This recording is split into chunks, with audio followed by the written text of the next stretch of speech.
Ditosa a alma que a vida interrompe, na vivência terrena do dever, nesse campo de espinho e de lida, não desconhece o preço de sofrer. Doces palavras as de Antero de Figueiredo, registradas no livro Parnaso de Além Túmulo, psicografado por Chico Xavier.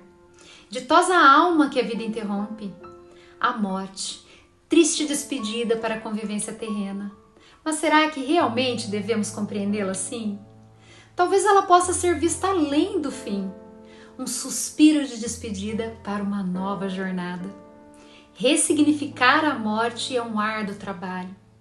Talvez possamos dizer que a morte é um adormecer após um longo dia de trabalho, ou talvez um despertar após o cárcere do corpo físico. Como uma folha que se solta da árvore, a vida simplesmente desapega do corpo terreno. E o que há neste outro mundo, tão desconhecido, tão inusitado, tão cheio de expectativas, além da certeza de uma saudade pungente que agride, dilacera e muda as perspectivas dos seres encarnados. Isso, o Espiritismo aborda a perda de entes queridos de uma perspectiva espiritual e consoladora.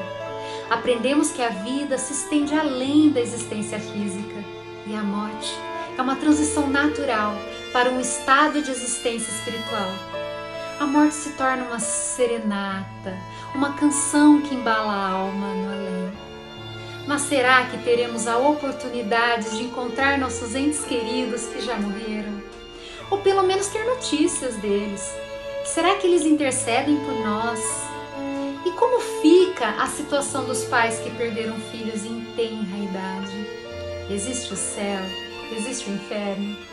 Nosso episódio de hoje esclarecerá as dúvidas da nossa querida irmã Soraya. Então, fiquem conosco e compreendam melhor os mistérios que nos reservam a vida após a vida. Grande abraço.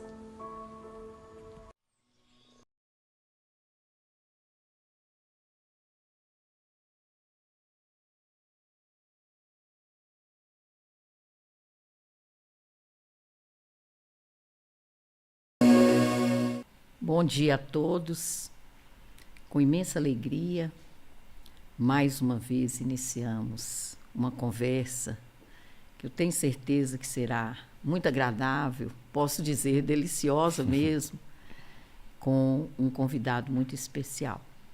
Primeiramente, vou me apresentar. Meu nome é Rosana Silqueira Paixão. Eu sou espírita há muitos anos e ainda trabalho, ainda estou na ativa, sou juíza de direito. E tive sempre um sonho de participar da divulgação da doutrina espírita. Achei essa oportunidade que me foi concedida e que foi permitida pela espiritualidade de fazer um podcast. E esse podcast se destina a pessoas que podem ser espíritas, não espíritas, simpatizantes, mas nada com conteúdo muito aprofundado.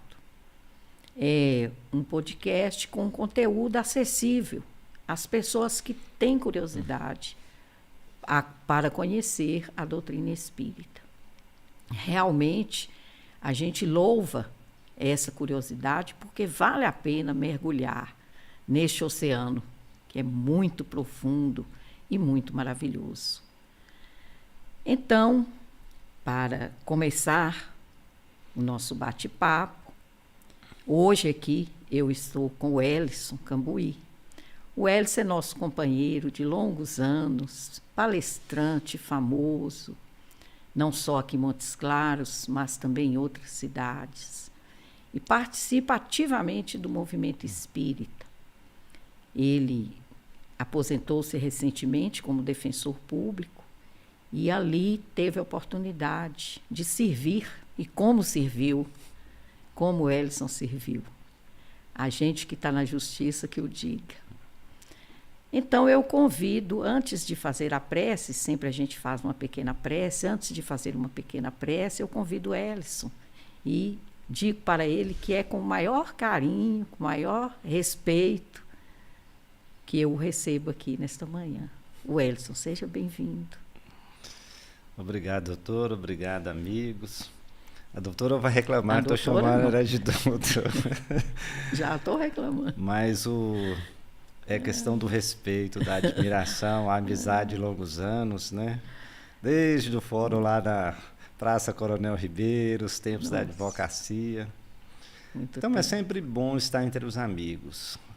Com os amigos, falando da doutrina espírita, de Jesus, de Deus, pensando no bem das pessoas, em favorecer a paz, a harmonia, melhor ainda.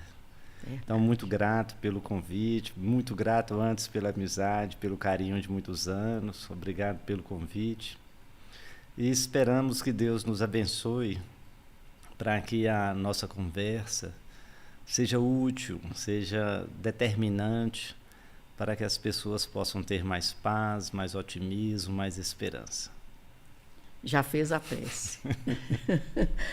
Bom, com essa prece maravilhosa, né, de Wellington, que é isso mesmo que a gente quer pedir a Jesus, que Ele nos abençoe hoje, sempre, né?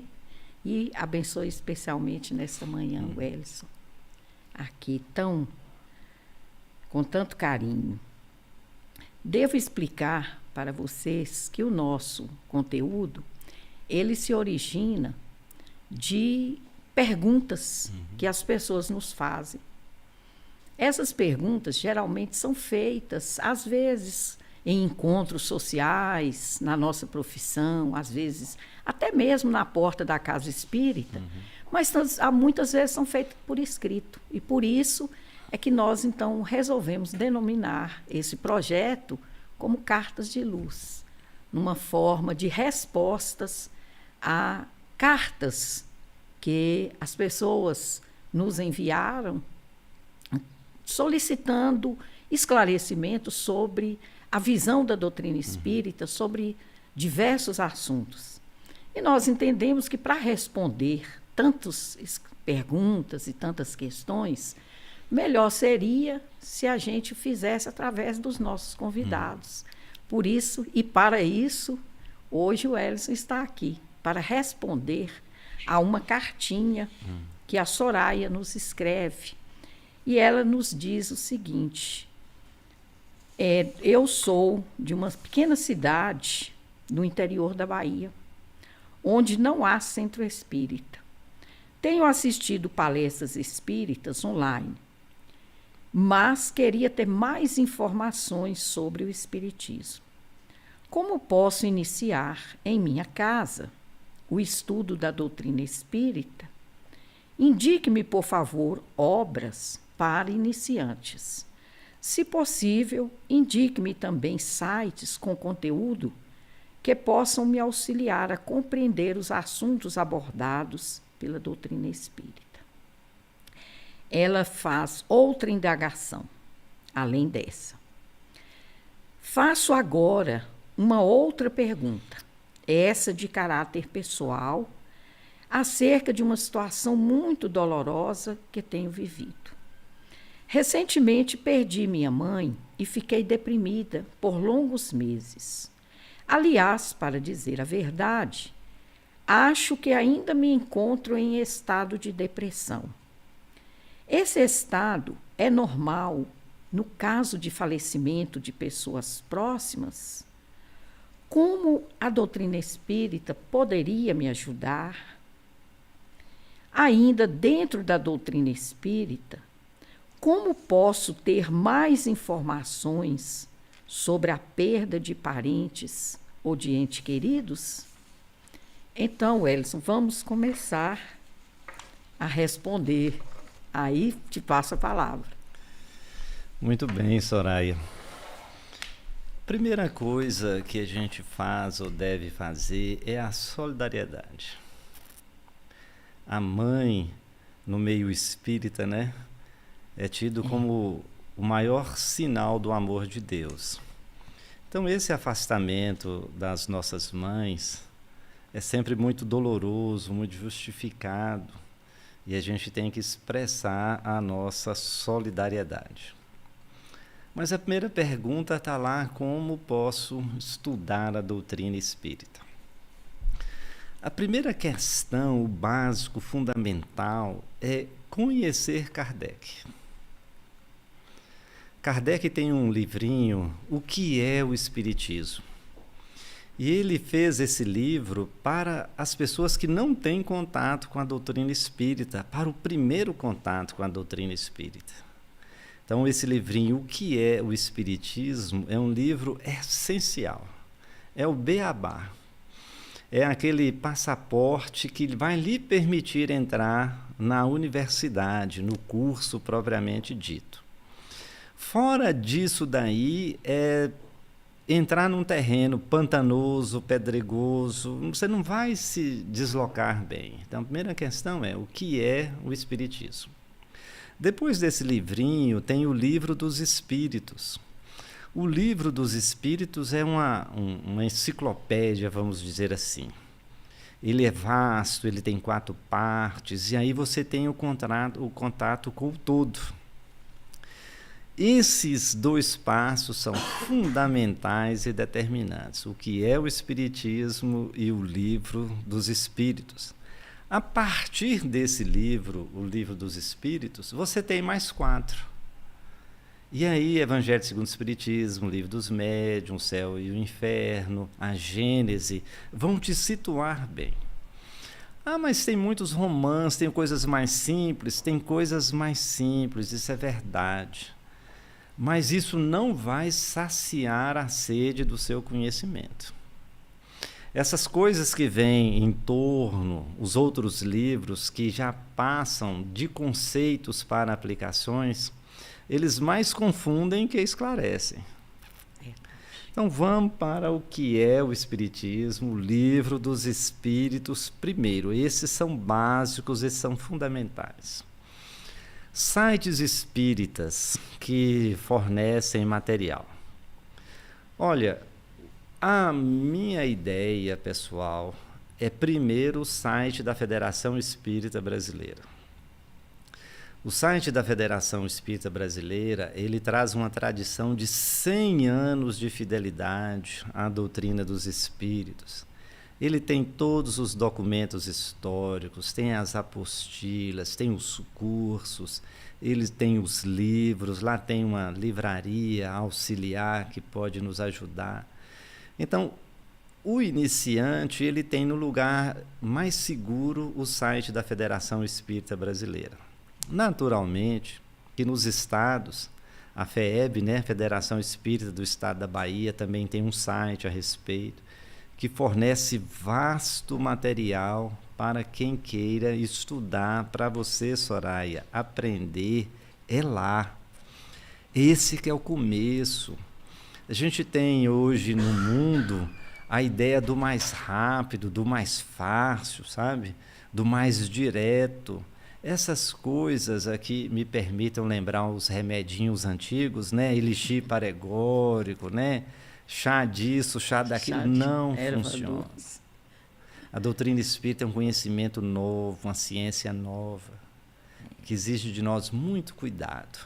Aí a nossa opinião a respeito de como se introduzir na doutrina espírita. Inclusive, aqui, só aparteando um pouquinho, Edson, a gente, né, que está na doutrina há algum tempo, às vezes você abre a internet, né, e tem lá palestra espírita sobre tal assunto, assim. Quando você começa a assistir, né, e geralmente vem numa embalagem assim, muito bonita, né, muito chamativa às vezes, mas quando você começa a assistir, você percebe que ali não tem conteúdo espírita.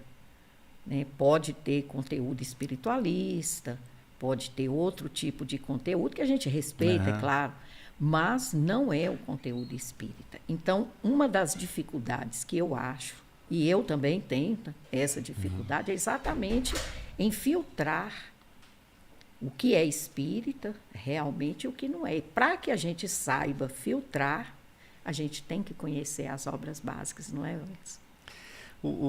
Jesus afirmava que ele não veio cumprir a vontade dele, mas realizar a vontade do Pai. Tudo que Jesus fazia, ele dizia e fazia em nome de Deus. Deus é que é importante. Exatamente. Deus é que é fundamental. O que acontece na doutrina espírita, no movimento espírita? Muitas pessoas começam a aplicar a sua vontade, a sua ideia. Este é um grande problema que a internet nos desafia. Você quer conhecer a doutrina espírita ou você quer conhecer a opinião de determinadas pessoas? Sim. Então, colher na fonte é o ideal. E para se precatar, para se precaver dessas interpretações, dessas opiniões pessoais, você só tem uma garantia: se você conhecer a doutrina dos espíritos através de Allan Kardec, dos seus livros. Exatamente. Que em momento nenhum estará desatualizada, né? Embora haja esse questionamento, mas não é o caso aqui agora, né? A pergunta dela seguinte, não sei se você já quer responder a segunda. É a questão de caráter pessoal, né? Sim. Ela fala que ficou deprimida com o passamento, o desencarne da mãe dela. Essa depressão, esse luto, né, essa dor, ela se justifica basicamente por duas questões. O amor alimenta, o amor sustenta, a convivência enriquece. Todas as pessoas importantes que são credoras do nosso afeto e nos dão afeto, quando se afastam, a gente cai. Se não cair a nosso energético, o nosso ânimo, a nossa alegria, é porque não era importante para nós. Exatamente. Então, esse circuito amoroso que te alimentava, Soraya, ele diminuiu. E diminuindo, a gente se deprime, a gente sente.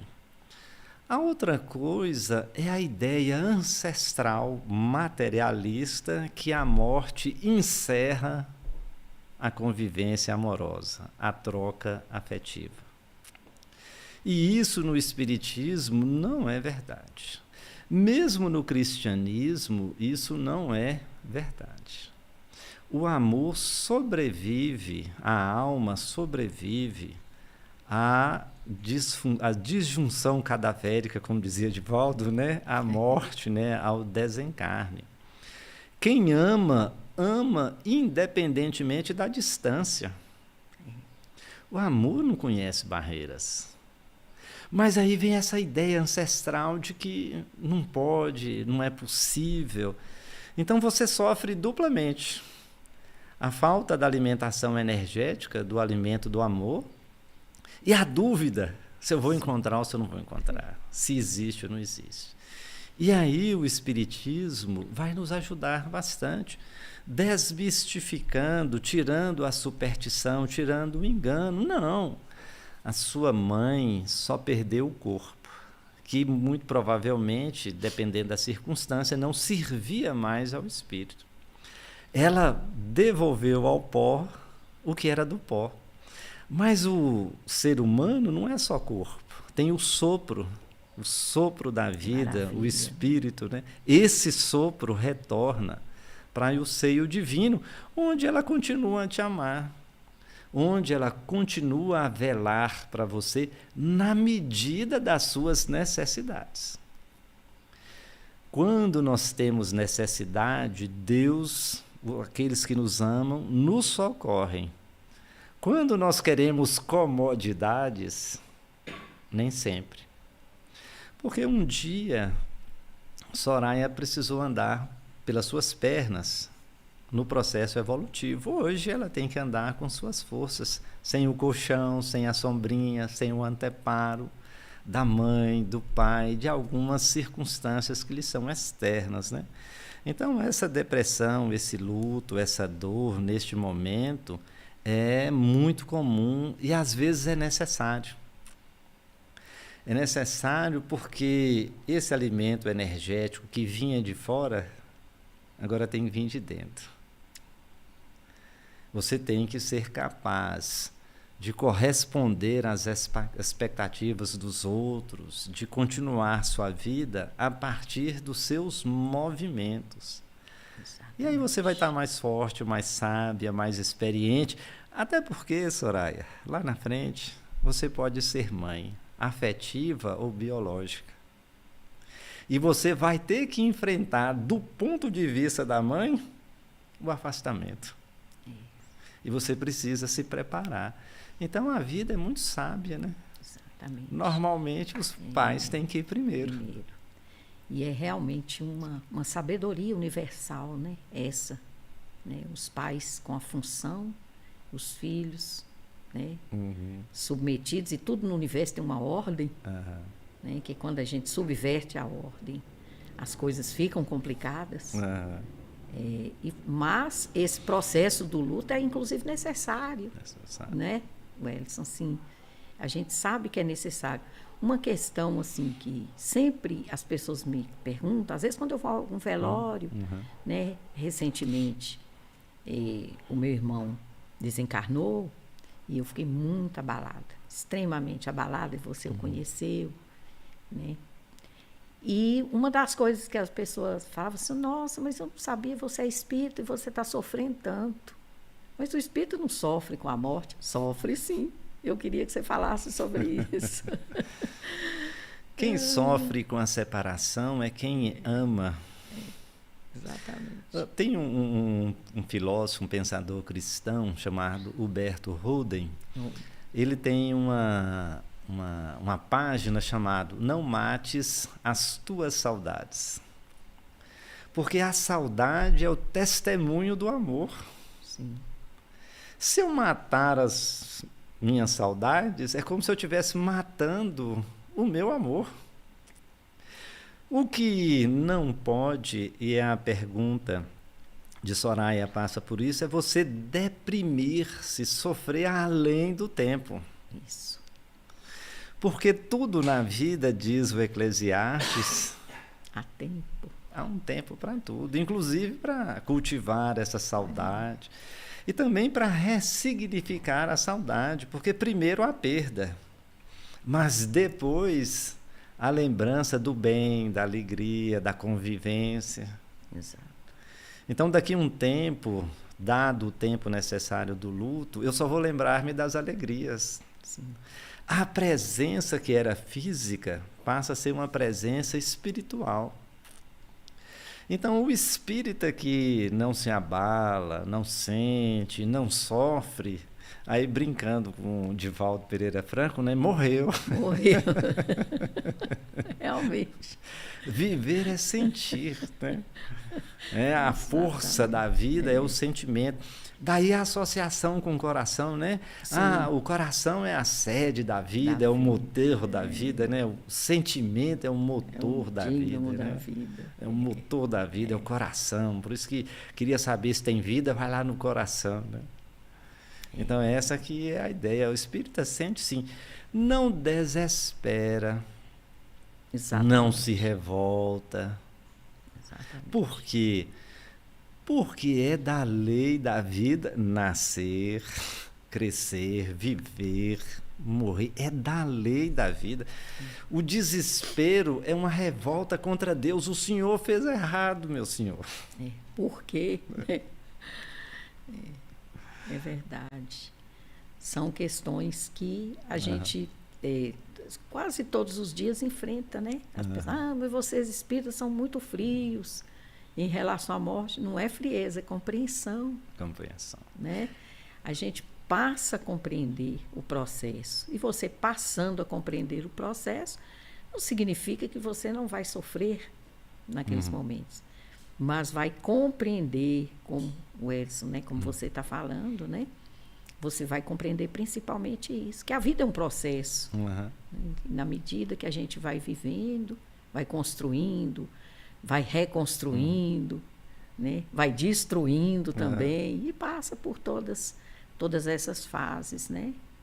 No ramo do direito, a gente sabe que a gente tem que tirar toda a força da norma, né? Sim. Então, o direito à dignidade, a gente tem que tirar toda a força desse direito à dignidade, né?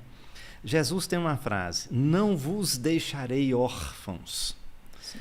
Orfandade é sinal de abandono amoroso, é sinal de perda, de solidão, de limitação afetiva. Quando a gente morre, quando algum parente morre, não estamos órfãos. A gente tem que tirar toda a carga potencial afetiva dessa expressão de Jesus. Soraya não está órfã, até porque Jesus permite que a mãe, dentro das necessidades, atue, esteja próxima. Então, o luto, a depressão, o desânimo é que às vezes a gente se sente abandonado, perdido, como se fosse impossível, como se eu não tivesse mais mãe, como se eu não tivesse mais pai, como se tivesse tirado alguma coisa de mim. A gente tem o amor de Deus, tem o amor de Jesus, e esse amor vai fazer a ponte na medida das necessidades, para que Soraya tenha a condição de ter paz, de ter tranquilidade. E tem a promessa de Jesus, de que vamos nos encontrar no plano espiritual. É necessário que eu vá preparar-vos um lugar. E aí, esse lugar preparado por Jesus para a mãe de Soraya está lá.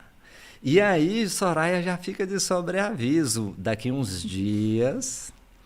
Então, a morte faz parte da vida. Nascimento e morte são etapas da vida. O espírita não se desespera ou não deve se desesperar, porque o amor não morre. Não estamos órfãos e tudo que nasce morre. Então a gente tem que se preparar para isso, para um dia os filhos são filhos de Deus. Exatamente. A questão seguinte aí, se você...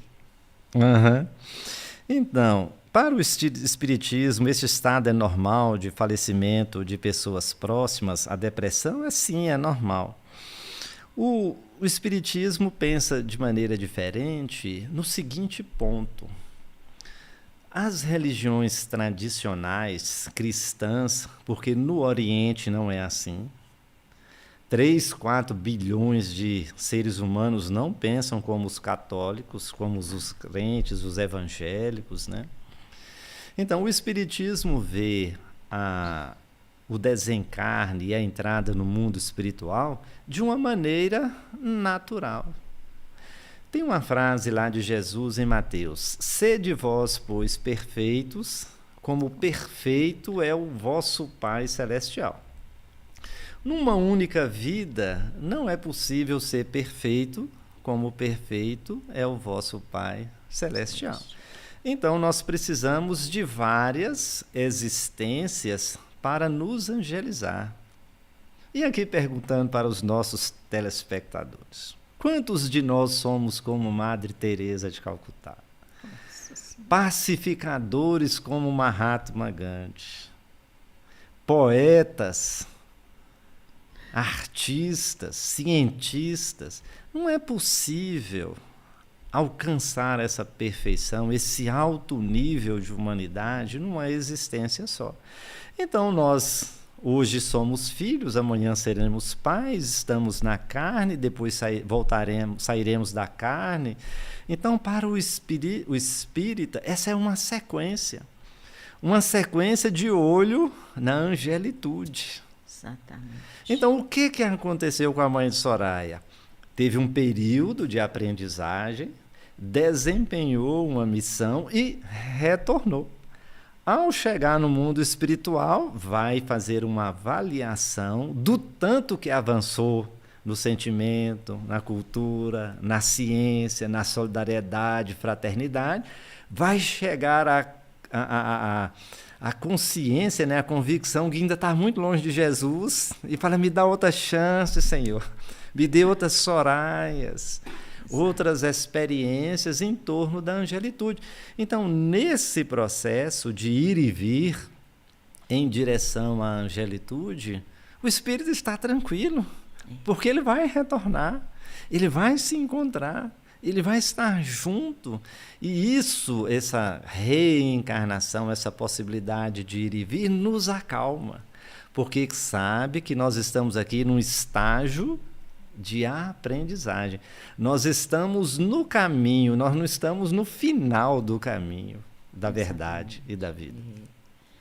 E é interessante, assim, que é uma pergunta decorrente dessa aí, é no sentido, assim, como você falou, né? A consciência vai fazer essa avaliação, né? Seria mais ou menos isso. O ser vai fazer essa avaliação. E aí vem a pergunta, mas não existe um tribunal? Né? Nossa Senhora, se fosse... Então, existe, como que seria feita essa avaliação? Existe um julgador nesse caso? Ou alguns julgadores? Como seria, então, essa avaliação? Existe um tribunal terrível. Existe um tribunal terrível, chama a nossa consciência. Exato. A gente tem uma vaga ideia da dureza, da firmeza da nossa consciência quando a gente passa uma vergonha. Sem dúvida. Imagine essa vergonha ante Deus. Nossa Senhora. Abusou da saúde, abusou do emprego, abusou do poder, abusou da inteligência, da beleza, do charme. Então, o grande e terrível tribunal a nos julgar é a nossa consciência. E Deus? Bom, Deus nos avalia pela intenção. Qual era a sua intenção? O foco divino era a intenção. Então, no tempo antigo, os pais castigavam os filhos fisicamente, às vezes severamente. Qual que era a intenção? A intenção era infligir sofrimento ou era afastar do mal? Então, Deus julga segundo a intenção, avalia segundo a intenção. Mas Deus tem foco no bem. Deus quer saber o que você fez de bem. O que você fez de mal é problema da sua consciência. A sua consciência vai te impor uma vergonha. E, às vezes, aqui na nossa experiência terrestre, o remorso, a culpa, leva a pessoa a terríveis doenças, patologias.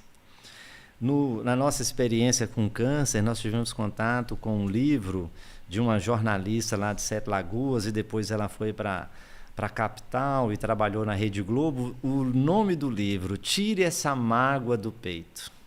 Mágoa, culpa, remorso provocam males terríveis na saúde física, na saúde emocional das pessoas. Imagine isso ante Deus. Então, o terrível tribunal é o da consciência, de quem perdeu, de quem gastou os valores divinos mal ou inutilmente. Deus só quer saber o que você fez de bem. E a retribuição de Deus, em razão do seu bem, é 1 por 30, por 50, por 100. Exatamente. Então, assim, vai ter uma avaliação? Deus vai avaliar o que você fez de bem. O que você fez de mal fica por sua consciência. E como corrigir o que você fez de mal? Só retornando. Só retornando. Só retornando. Só retornando. E aí, então, há nessa resposta já a diferença, né? Da próxima pergunta que ela faz. Então, se eu tenho que me acertar em relação ao mal que eu fiz, eu irei para um lugar específico, né? Como algumas religiões provocam, né? Irei, ou se porque tive mais conquistas do que derrotas, né? No bem. Irei também para um lugar específico, ficarei separada de quem não foi bem assim. Essa questão é interessante. A gente começa com um ditado popular. O ditado popular diz que o que aqui se fez, aqui se paga.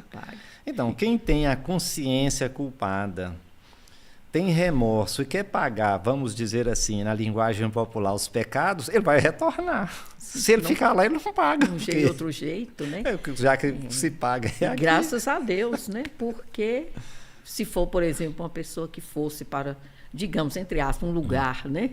Um lugar pré-determinado, separado ali para quem errou, quem equivocou, para sempre, como que ficaria? Qual oportunidade que a pessoa teria, né? Que a gente está aqui e sabe o quanto a gente erra, o quanto a gente se equivoca, o quanto a gente tem que melhorar. Se a gente não tiver oportunidade de melhorar, não melhora. Como que vai fazer, né? A questão do céu e do inferno, né? Isso, o céu para gozo exatamente. e o inferno para sofrimento. Eu queria trazer para o telespectador a minha experiência de defensor público. Eu fiquei 13 anos na área criminal. E nesses 13 anos na área criminal, durante uma parte do tempo, a minha atividade era exercida junto à cadeia pública de Montes Claros, que eu ia todas as segundas-feiras, eu estava na cadeia pública. E o que eu vi na cadeia pública nos anos que eu fiquei lá?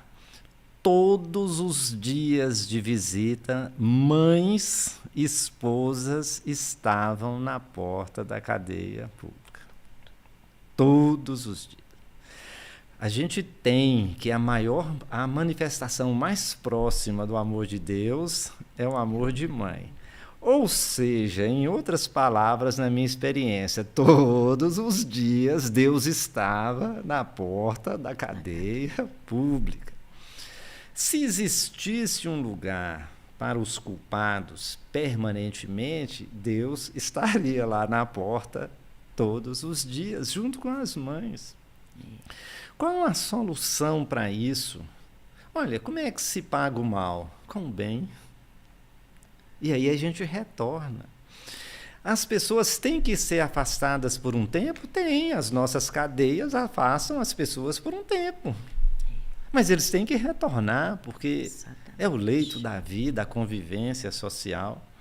Então, o Espiritismo tem o inferno como o resultado dessa consciência severa que nos envergonha, que nos entristece.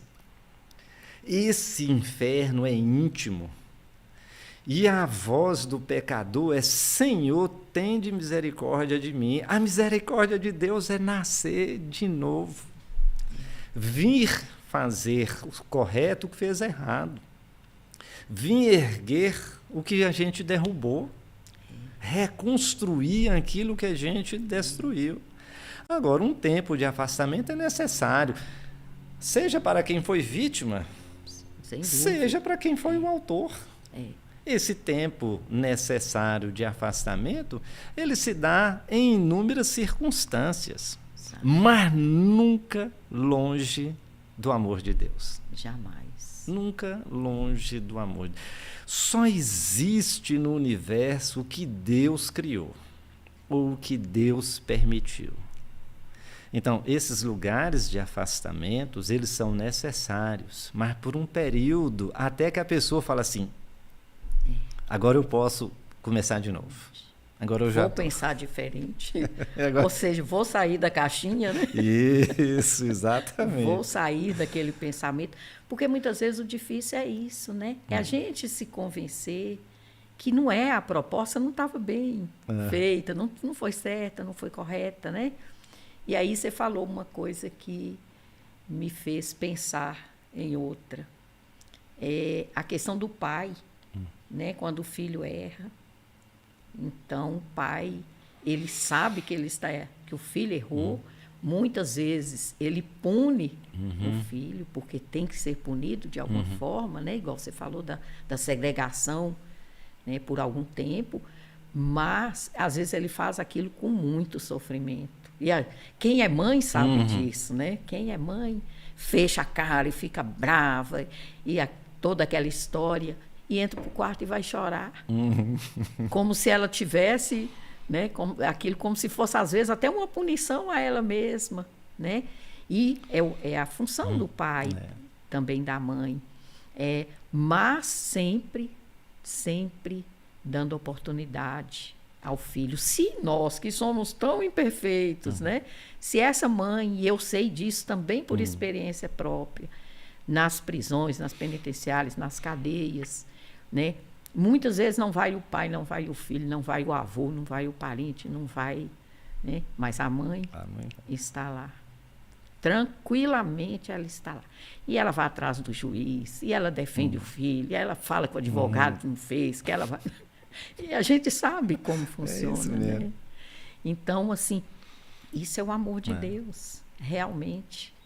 E eu me lembrei aqui também, eu estava preparando a palestra para o Dia das Mães, e é muito bom essa lembrança das mães aqui nesse momento, que nós ainda estamos, né, vivendo essa energia das mães nesse mês, com mais força, né? E vi uma coisa interessante, até no WhatsApp, um coach falando, né? Que ele é perguntado sobre muitas coisas. Então, muitas vezes ele responde, né, para a pessoa a quem ele atende. Pergunta a sua mãe. Pergunta isso para sua mãe. Então, veja bem. Né? Achei aquilo maravilhoso, né?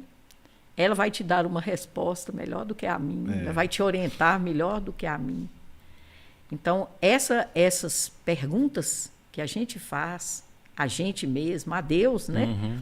Então, às vezes, elas nos esclarecem muito, né? E a doutrina espírita, ela quase que nos força a fazer essas perguntas mesmo, até essas dúvidas mesmo, para que a gente tenha as respostas corretas. Porque as respostas, às vezes, não tão corretas, a gente tem toda hora. Né? Aí, como você falou aí no início, né? A gente abre, às vezes, uma obra e tem respostas que não são as corretas. Mas, às vezes, muitas vezes, como nós somos muito imediatistas e queremos as soluções de acordo com as nossas conveniências, beleza, estou resolvido. Né? E não está. Eu falei da segregação e aí eu me lembrei da questão de Soraya. Se ela poderia ter contato com a mãe dela. Sim. Este contato, essa segregação temporária, ela é necessária porque se a Soraya de cá está sentindo, a mãe do lado de lá também está sentindo. E é preciso que as pessoas se equilibrem, que a Soraya se equilibre, para que a mãe lá também se equilibre, estando todas bem. Esses contatos no sonho, na inspiração, na lembrança, que a gente chama de saudade, nessas inspirações vêm, e esses são os contatos. Agora, é preciso que todo filho saiba que o que a mãe tinha que fazer, a missão, foi cumprida. Exatamente. Aquela de conduzir, de encaminhar, ela foi cumprida. Esse estado de madureza é para a pessoa ter autodomínio, autocondução. E é só em casos de necessidade. Por quê? Porque Soraya tem que tocar a vida. E a mãe de Soraya também tem que tocar o progresso espiritual. Se toda hora mamãe tiver que vir aqui, estabelece um laço de dependência. Então, assim, o filho que vai para a universidade distante, a mãe não telefona para ele todos os dias, ele tem que aprender a limpar a casa, a cuidar da casa, ele tem que ter autonomia. Então, isso existe. Mas na hora da necessidade, é só dobrar o joelho, é só fechar os olhos, é só dirigir o sentimento, o pensamento, que a mãe vem, o amor de Deus vem. Então, esses contatos são assim. Pessoas acorrem aos centros espíritas na ânsia, o imediatismo. Eu quero. Não é que você quer, você sente falta, compreenda. A lei da natureza está bem organizada por Deus, compreenda, o afastamento é necessário, a renovação é necessária. E a gente tem um ditado, né, doutora, aqui, repetindo Chico, o telefone toca de lá para cá. Então, havendo a necessidade real, a voz de Deus, a voz da mamãe vai chegar, mas é uma necessidade real, importante. E é de lá para cá, A mãe lá sabe se vai, se deve, se pode interferir ou não. Então, nós às vezes sentimos tanto a falta da mãe, do pai, do marido, do filho, que a gente desiste de viver. Mas quem perdeu a mãe não tem pai, não? Quem perdeu o pai não tem mãe, não? Quem perdeu o marido não tem filho, não? Não tem amigo? Não tem uma missão na terra? Então, esse afastamento é necessário. Essa intervenção dos espíritos nas nossas vidas, eles não podem ser assim efetivo para toda e qualquer coisa. E o nosso livre-arbítrio. Então as pessoas vão aos centros espíritas, né? Olha, sua mãe já está contigo o tempo todo, na sua educação, na sua personalidade, no seu encaminhamento. E agora, com o afastamento da mãe, é hora de honrar. Da honra. Quem é a mãe desse menino? Quem é a mãe de Soraya? Mas a mãe fez bem. Olha a educação, olha a posição, olha o caráter, olha a posição social. Então, assim, ir no centro espírita só por conta da sua dor, o telefone não vai tocar de lá para cá. É preciso uma situação de necessidade. Se a depressão se agrava, se o desânimo está comprometendo a saúde, se existe uma desarticulação da família, se existe um comprometimento do planejamento encarnatório, aí as mães comparecem.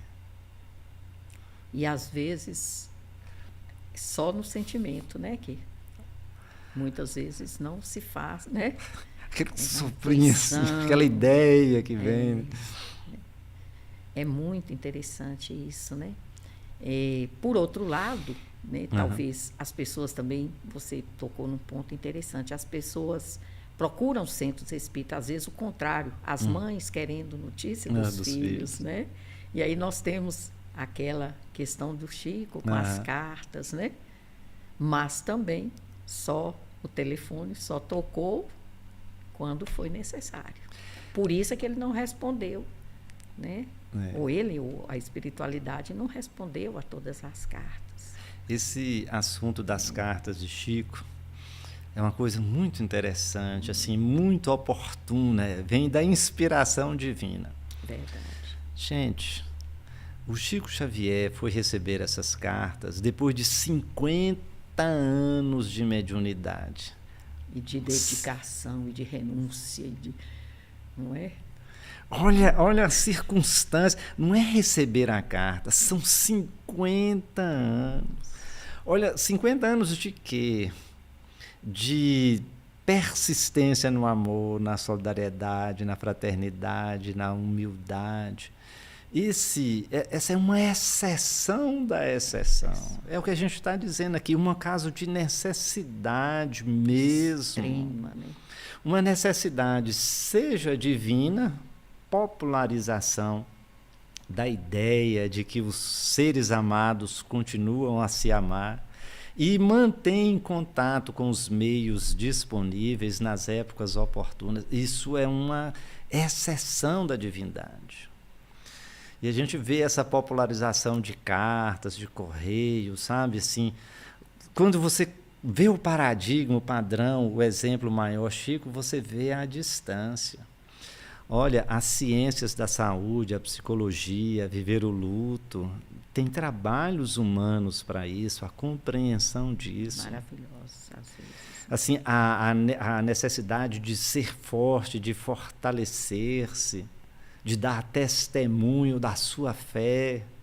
Tem uma série de circunstâncias nisso e as pessoas às vezes procuram no imediatismo, na inconsciência, pressionam médios, centros espíritas para atender uma demanda que não é uma demanda verdadeira. Você está sofrendo, eu sei que você está sofrendo.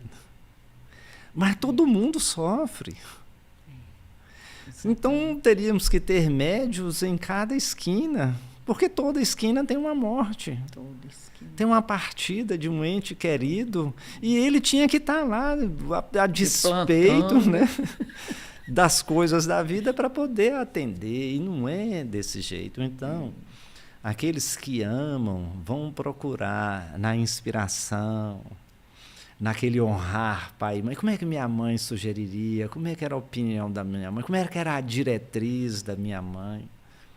O que a mãe esperava de mim? O que minha mãe espera de mim?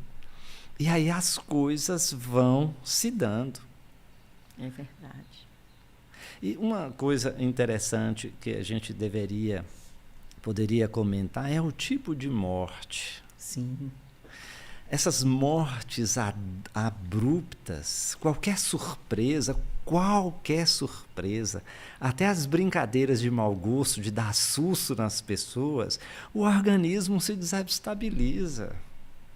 Então, essas mortes violentas, elas desestabilizam quem desencarnou e quem ficou. É preciso um tempo, gente. Até que você se acalma do susto, essas pegadinhas que o Faustão inventou aí um tempo, um susto que a pessoa toma, uma bala perdida, um atropelamento, um desastre, né? um assassínio. Isso desestabiliza as pessoas. Nesse particular, procurar notícias, ficar correndo atrás de notícias, ainda é mais perturbador para ambos, porque é um perturbado do lado de cá, procurando alguém que foi perturbado do lado de lá. Aí é preciso que a gente espere que as coisas se acalmem. Já naquelas doenças longas, demoradas. E das quais a gente tanto reclama, às vezes, né? Essas são mais fáceis, porque você já se preparou, você já viu, conversando com os médicos, vindo a evolução, você já sabe que o desiderato. E o outro, às vezes, ele dá sinais. Eu estou vendo seu pai, estou vendo meu avô, está aqui meu tio, né? Que os médicos, às vezes, materialistas, rotulam como alucinações, né? Mas você vendo sinais, esse desencarne nessas condições favorecem as pessoas. Então, assim, não é porque morreu, como morreu, como a pessoa viveu. Uma pessoa muito materialista, ao entrar na eternidade, ela vai ter um choque. Um espiritualista não vai ter um choque tão grande. Uma pessoa muito apegada a filho, muito apegada ao cargo, ao dinheiro, à fama, muito difícil. Uma pessoa humilde, desapegada, tudo é de Deus, tudo é dom de Deus, tudo é graça de Deus, Deus é o dom de tudo, vai passar mais facilmente. Então, dependendo do tipo de morte, a gente tem um compromisso: não atrapalhar aquele que desencarnou. Sofrer lá com equilíbrio, né? Com honra, né?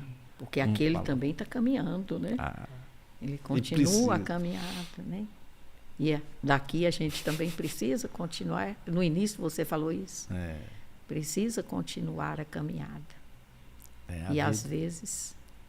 Bom, eu lembro que a Soraya, além das indicações de sites, de livros, assim, uma proposição de Kardec: fazer espiritualistas, convencer, trazer a convicção para as pessoas que não é só matéria, que existe, segundo os psicólogos modernos, cérebro e mente. A mente não é cerebral, a mente é uma instância além do cérebro, que transcende o cérebro, que existe a alma, que transcende o corpo.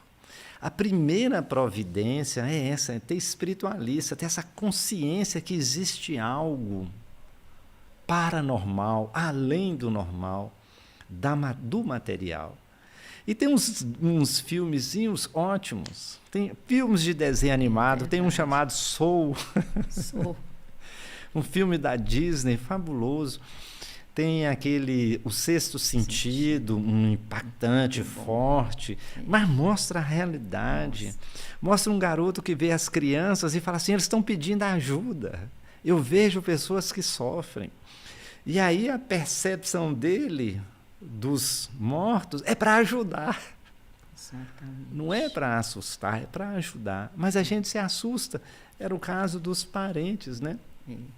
Então, a gente colocando na internet, né? Filmes espiritualistas, filmes espíritas têm uma porção, sobre Divaldo, sobre Chico, as mães do Chico Xavier, né? São livros que mostram que o contato entre encarnados e desencarnados, sob a orientação de Deus, é para produzir a paz, a consolação, manter o otimismo e a esperança. Fora disso, não é cristão. Exatamente. É qualquer outra coisa, né? Ai, Wellington. Parece que ela faz aí uma outra questão, além dessa comunicabilidade. Ela fala se tem algumas pessoas que ficam dormindo, né, até o dia da ressurreição. Isso. A gente tem que contextualizar as coisas. Então, a Bíblia Sagrada é um misto da história do homem, da história de Israel e da relação de Deus com os homens. Exato. Mas a gente tem que contextualizar. A gente tem que conhecer aquilo que foi, porque Jesus ele viveu a sua época. Ele viveu a sua época, ele cumpria muitas das coisas da sua época. Então lá tinham dois grupos.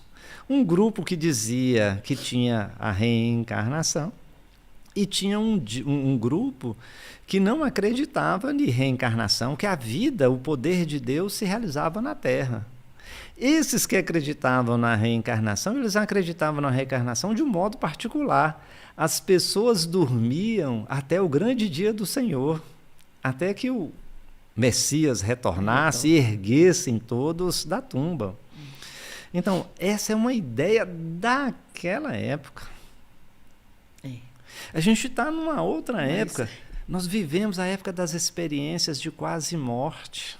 Exatamente. Em que a vida do corpo está praticamente paralisada e o cérebro e a mente continua ativa, vendo as coisas. E ninguém dorme na experiência de quase morte. As pessoas estão ativas.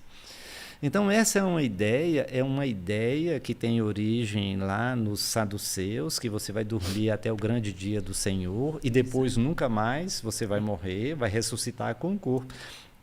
Não é assim para nós os espíritas. Nós, os espíritas, vamos muito na lei do progresso, do átomo ao anjo, do bárbaro à santidade, da imperfeição para a perfeição. Então, a atividade é permanente. Então, a mãe de Soraya, ela está lá vendo quais as qualidades de Jesus que ela não tem em alta conta, em bom nível. Ela deve estar estudando a vida da Madre Teresa, do Francisco de Assis e de outros luminares, e eu quero chegar nesse pessoal. E ela está ativa, então todos estamos ativos. Agora, situações especiais. As pessoas que sempre o negaram, que morreu, acabou. Elas vão para aquela postura mental, morreu, acabou. Elas vão ficar dormindo. Só que um dia elas vão desconfiar. Eu estou dormindo e sonhando já tem tempo. Não paro de sonhar. Ela vai abrir o olho assim devagarzinho, olhar do lado para ver se tem alguma coisa e vai ver a bondade, a justiça e a misericórdia de Deus. Ô, meu amigo, que bom que você despertou. Vamos continuar em direção à angelitude. E aí começa o ciclo da vida, de fazer, de movimentar. Então, essa é uma ideia ultrapassada, antiga, próprio daquela época, próprio daquele povo. Não é crítica, é só constatação. Os indianos, muitos grupos indianos, entendem, aceitam que o espírito humano encarna em pedra, habita a pedra, habita o vegetal, habita animais. É da época. Esse texto tem 5, 6, 7 mil anos. E a gente tem que fazer assim, uma imagem, um exemplo bem claro. Quem é que quer comprar um Fenemê, um Fusca? Ninguém quer. Vai falar com o caminhoneiro, você vai de Rio Grande do Sul até Recife, num Fenemê. Aquele carro velho de 1950, eles não, vão naquelas cabines modernas, ar-condicionado, aparelho de vídeo, GPS, internet móvel. Eu não respeito, entendo, mas eu não posso aceitar a ideia de 5 mil anos atrás que o espírito humano vai habitar uma pedra, um vegetal, um animal. Não, o espiritismo diz que isso é dinâmico. É dinâmico, movimento, o tempo todo. Para chegar a espírito, né? Houve um processo de evolução grande, gigantesco, né? O Elson. Mas é isso. Eu acho que esta conversa nossa consolou realmente, né? Você trouxe realmente essa consolação, esses esclarecimentos. Porque muitas vezes a pessoa está precisando disso, de ser esclarecida. Às vezes não consegue nem ler, abre um livro. Quando a gente está muito perturbado, quando a gente está muito triste, com muitas ideias na cabeça, às vezes a gente abre uma página maravilhosa e não consegue extrair nada dali, né? Mas se conversar com um amigo, talvez um amigo acalma, passa a mão na cabeça ali naquele momento, né? Chama para o coração, para isso que você fez. Então, já terminando aqui nosso bate-papo, infelizmente, queria te agradecer, assim, muito, agradecer imensamente. Também lembrar aos nossos espectadores, telespectadores, ouvintes, que nós temos um e-mail, né? O e-mail chama cartasdeluzmoc@gmail.com, que é exatamente para a gente interagir, para a gente conversar. Também, esse podcast ele vai ser disponibilizado, né, em 3 plataformas, né, no YouTube, no Instagram e no Spotify. Então, nós vamos ter a oportunidade, né, de falar com muitas pessoas, muitos amigos, e vamos ter a oportunidade também de receber o Elson aqui novamente. Muitas vezes... Eu espero, até porque ele nos traz muita paz. O Elson é a imagem da tranquilidade, né? da sapiência, principalmente no campo espírita. Olha, Elson, mais uma vez, obrigada, viu, por você ter atendido, ter tido esse carinho com a gente, ter acreditado, né, na nossa proposta. E estamos aí, sempre firmes, e sempre buscando o caminho de Jesus. Quem sabe algum dia a gente consegue alguma coisa, né?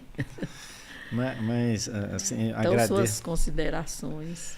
Agradeço muito, mas a gente tem que, assim, eu gosto muito de lembrar dos fatos do Evangelho. Tem 2 que eu acho fantásticos. A menininha de 18 para 20 anos, quando recebe o arcanjo, fala assim: eis aqui a serva do Senhor. Assim, é muita disposição para Deus, né? O João Batista, quando os discípulos de João Batista estavam saindo para seguir Jesus, aí vamos. É necessário que ele cresça e que eu diminua. E o Chico dizia com relação aos elogios: recebo seus elogios para ser o que eu sei que não sou, mas sei que poderei sê-lo um dia. Essa aqui que é a grande ideia, né? Agora, uma coisa que todos nós que temos uma convicção cristã, uma convicção espiritualista, a gente deve repartir. Verdade. O mal é audacioso, o bem é tímido, né? Então, essa ideia da gente divulgar, da gente falar, da gente comunicar, ainda que a gente não tenha a necessária pureza, mas tenha a humildade de admitir que está em busca dessa pureza, né? É muito importante, porque o pessoal do cigarro faz sua propaganda, o pessoal do carro, o pessoal do uísque, o pessoal das boates, das micaretas, né? Eles divulgam. E como divulgam? O Espiritismo nos solicita uma espécie de caridade, a caridade da sua divulgação. E a gente tem alegria, prazer, satisfação de participar disso. Muito obrigado a todos. Eu que agradeço, Edson. Muitíssimo obrigada. Que Deus lhe abençoe. Todos hoje e nós. sempre. Obrigada.